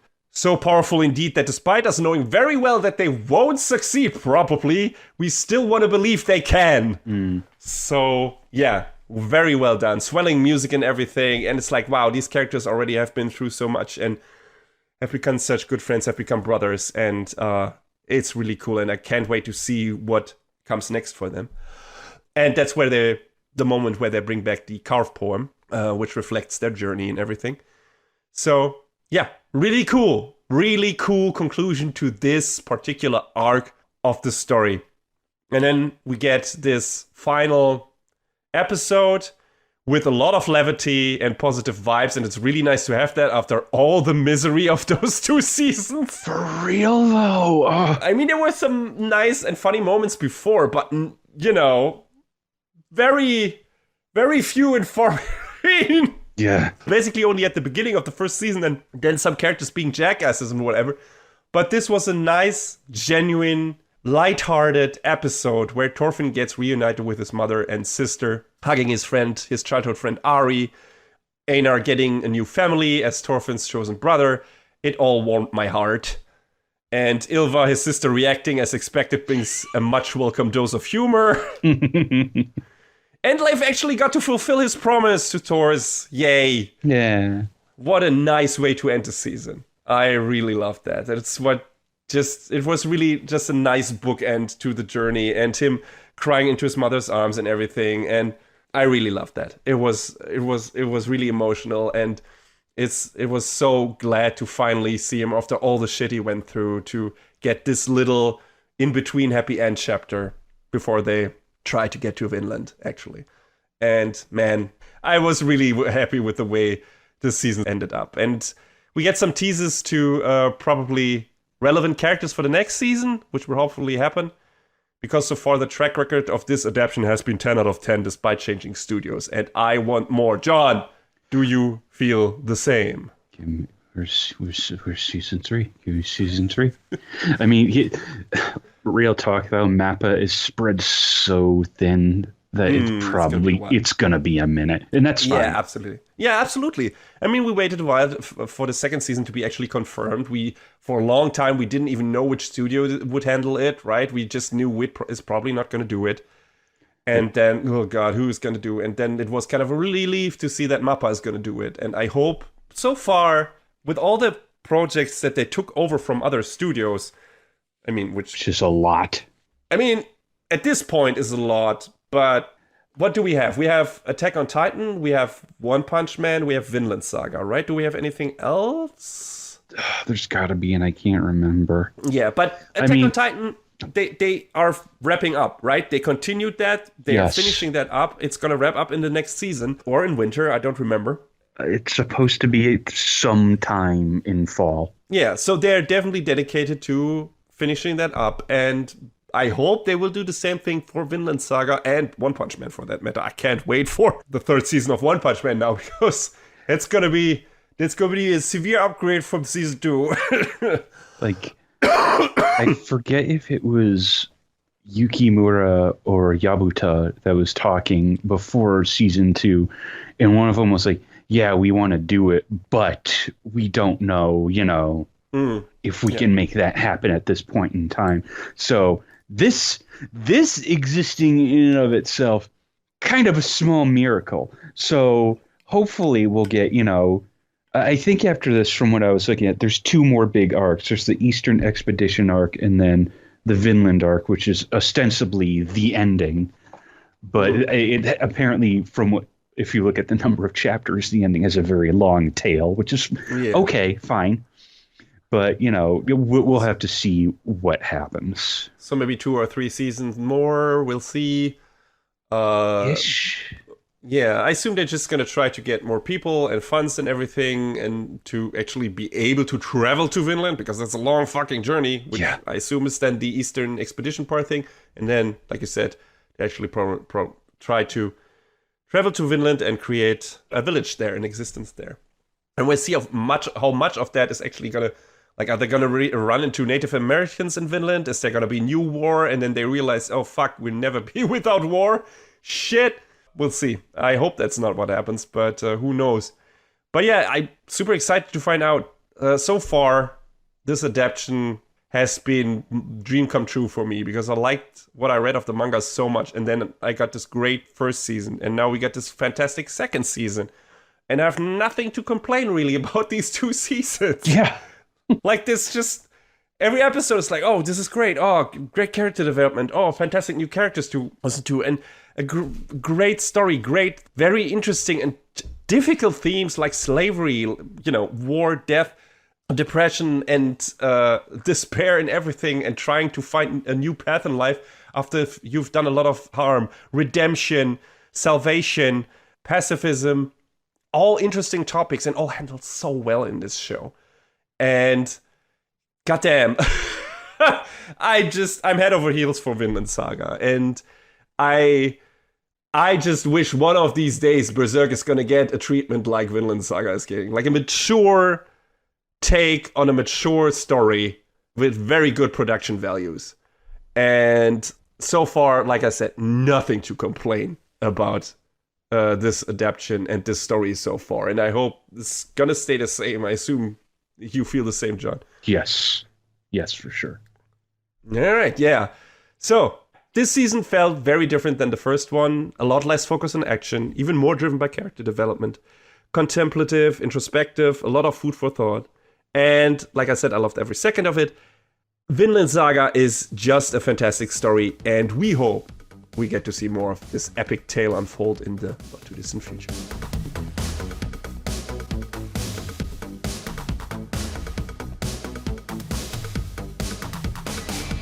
And that is a wrap on the 145th episode of Anime Brain Freeze. All the music in this podcast is from the Double Dragon Neon soundtrack by the amazing Jake Kaufman. Please go to virt.bandcamp.com and check out his awesome work. Our show is available on most of the popular podcast services, but it's always worth visiting animebrainfreeze.com for our review index and more. Leave us comments and questions on YouTube, follow us on Twitter at AnyBrainFreeze, or send an email to animebrainfreeze@gmail.com. We would love to read your feedback. Thanks for tuning in, we hope you had a good time, and please join us again on our next episode. Macht's gut! Take care, everybody.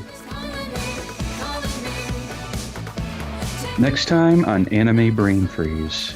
Is there a place called heaven in the post-apocalypse, or is it just a delusion? And the journey home from Russia and the gold rush intensifies.